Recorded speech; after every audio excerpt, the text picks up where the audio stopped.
ধরা যাক উত্তেজনাকর কোনো পরিস্থিতিতে কোথাও 1 মেগাটনের পারমাণবিক বোমা বিস্ফোরিত হলো।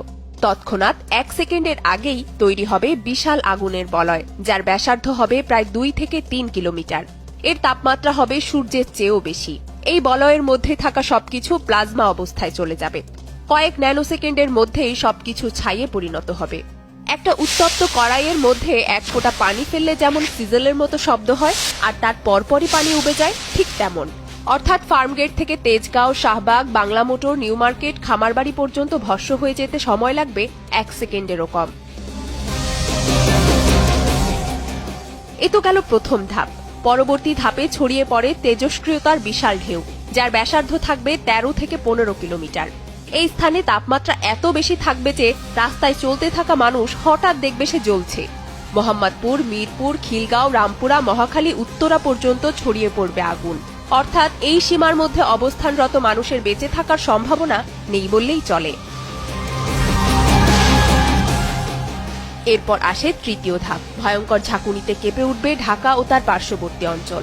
আগুনের বলয়টি এত বেশি চাপ তৈরি করবে যে শব্দের বেগের থেকেও দ্রুত গতির বাতাসে উড়ে যাবে শহর। 20 কিলোমিটার পর্যন্ত ধসে পড়বে সব ভবন। ধরুন বিস্ফোরণের জায়গা থেকে 20 কিলোমিটার দূরে কেউ জানালার পাশে দাঁড়িয়েছিল, হয়তো কিছু ঘটছে ভেবে ক্যামেরাটা বের করেছে মাত্র। ছবি তোলার বাটনে ক্লিক করার আগেই সব ধ্বংস হয়ে যাবে।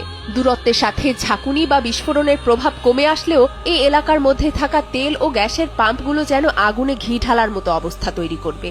এ সময় তৈরি হবে মাশরুমের মতো মেঘ। কার্বন কণায় ছেয়ে যাবে পুরো আকাশ। শুধু তাৎক্ষণিক মৃত্যু নয়, পারমাণবিক বোমা বিস্ফোরণ হতে পারে লক্ষ লক্ষ মানুষের মৃত্যুর কারণ। কেন? তেজস্ক্রিয়তা।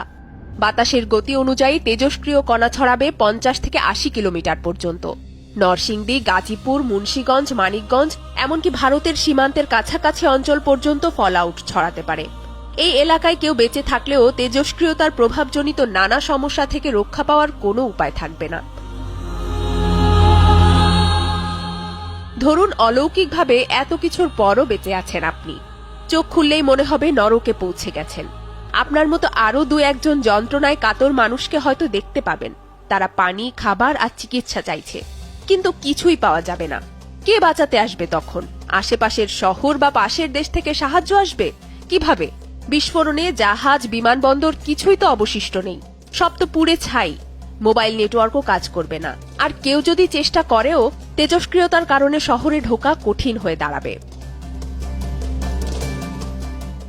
সাথে প্রাকৃতিক বিপর্যয় তো আছেই। কার্বন কণার তৈরি মেঘের জন্য সূর্যের আলো পৃথিবীতে পৌঁছাতে পারবে না। নেমে আসবে নিউক্লিয়ার উইন্টার। তাপ বায়ুমণ্ডলের উপরের স্তর পর্যন্ত আটকে থেকে একসময় ওজোন স্তরে প্রভাব ফেলবে। বৃষ্টি নামবে, কিন্তু সে বৃষ্টি হবে অ্যাসিড বৃষ্টি। শুধু ঢাকা না, পার্শ্ববর্তী এলাকাগুলোও ক্ষতিগ্রস্ত হবে। শস্য উৎপাদন প্রায় বন্ধ হয়ে যাবে। নেমে আসবে দুর্ভিক্ষ। এ তো গেল 1 মেগাটন শক্তি সম্পন্ন পারমাণবিক বোমার কথা। যে অস্ত্র গোটা মানবজাতি ধ্বংস করার ক্ষমতা রাখে, সেই অস্ত্র তৈরিতে বিশ্ব নেতারা এত মরিয়া কেন? 2017 সালে বিশ্বের 2/3 দেশ পারমাণবিক অস্ত্র নিষিদ্ধ করতে সম্মত হলেও পারমাণবিক শক্তিধর দেশগুলো বিরোধিতা করায় তা পুরোপুরি কার্যকর হয়নি। তারা এই মারণাস্ত্র ছাড়তে নারাজ।